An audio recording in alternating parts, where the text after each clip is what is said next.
Corona virus को मात देने के लिए देश भर में लॉकडाउन है, लेकिन ऐसे में आम आदमी के सामने जहां रोजी रोटी का संकट है, तो वहीं बुलंदशहर जिला प्रशासन ने एक अच्छी शुरुआत यहां की है। डिस्ट्रिक्ट बुलंदशहर को 2020-21 में इंटेंसिव डिस्ट्रिक्ट के तौर पर चुना गया है, जिसके 5 विकास खंड इंटेंसिव विकास खंड होंगे, जिसमें डिस्ट्रिक्ट मिशन मैनेजमेंट यूनिट और ब्लॉक मिशन मैनेजमेंट यूनिट का गठन होगा।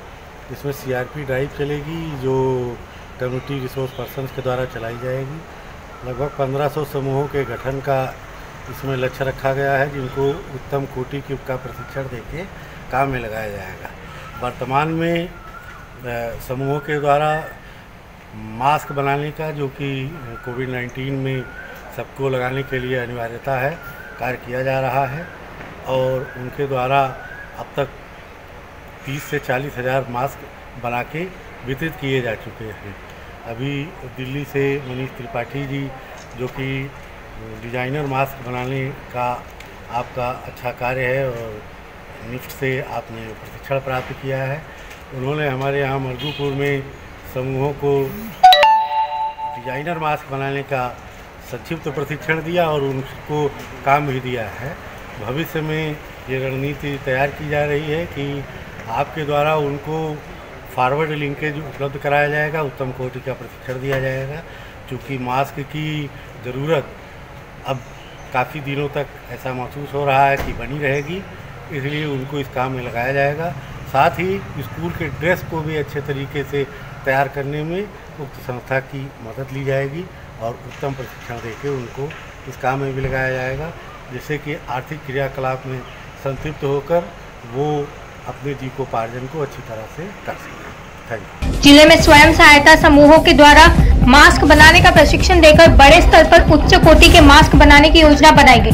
मारवाड़ जंक्शन के रहने वाले उनकी तरफ से सभी स्टाफ और सभी डॉक्टर्स को उन्होंने एप्रिन के लिए कपड़ा और ड्रेस जो पियोन है उनके लिए कपड़ा, और सिस्टर्स लोग जो GNM ANM काम करते हैं उनके लिए भी उन्होंने एप्रिन के लिए कपड़ा दान किया है सभी के लिए। और वो आज हमारे साथ में खड़े हैं ऐसी परिस्थितियों में। कोरोना महामारी जो आज बहुत ही भयंकर बीमारी है, पूरे भारत में चल रही है और मारवाड़ डिस्ट्रिक्ट एरिया में भी, जो पाली जिला में काफ़ी केसेज है पॉजिटिव है। हम लोग भी बड़ी रिस्क के साथ काम करते हैं और वो ऐसे लोगों को काम करने के लिए साथ में, जिसमें एक प्रसिद्ध फैशन डिजाइनर का भी सहयोग लिया जा रहा है। एक्चुअली मैं जिस दिन से ये कोरोना के लॉकडाउन शुरू हुआ है, उसी दिन से मैंने ये देखा कि जो कॉटन मास्क की ज़रूरतें थी और जिस तरीके से N95 और सर्जिकल मास्क की कमी पूरे देश में फैली हुई थी, तो मैंने सोचा कि अगर कॉटन मास्क अगर एक मैंडेट आ चुका है पहनने के लिए, तो मैंने उसको बांटना शुरू कर दिया उन ज़रूरतमंदों को जिनके पास शायद 2 वक्त की रोटी भी नहीं थी। और काम करते करते जब मैं बांट रहा था, ऑलरेडी मैं स्ट्रीट पे जब सड़कों पे मैं बांटने के लिए था, मेरी मुलाकात मेरी साक्षात्कार किसी श्रमिक से हुई और वो अपने घर की तरफ पलायन कर रहा था। उसने मुझे बोला कि आप मास्क दे दोगे बट रोटी कहाँ से आएगी। उस चीज़ ने मुझे कहीं इसके बारे में एक सोचने पे मजबूर किया कि क्या मैं उनको रोज़गार देने का या उसको रोज़गार कुछ कमाने का मैं कुछ क्या ज़रिया बन सकता हूँ या उनको मैं कुछ दे सकता हूँ।